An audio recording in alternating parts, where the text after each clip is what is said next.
যাবে আমার মাথায় যত চুল আয়ু তত হবে সেজে গুজে সোনার মেয়ে শ্বশুর বাড়ি যাবে দিদি মনে কোন দোষে হিজড়া করেছে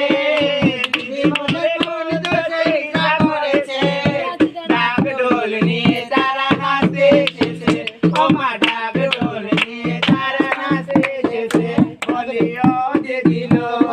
বলির মতো তোর ঘরে খুকি হয়েছে মেয়ের মাসি কানের পিসি খবর পেয়েছে ডাক ঢোল নিয়ে তারা নাচতে এসেছে ও মা ডাক ঢোল নিয়ে তারা নাচতে এসেছে আয় বেঁচে থাক কাশিয়ানি করে 2 মিনিট খুঁটনি নাম একটা আয় হাসনা হুয়া নুরানি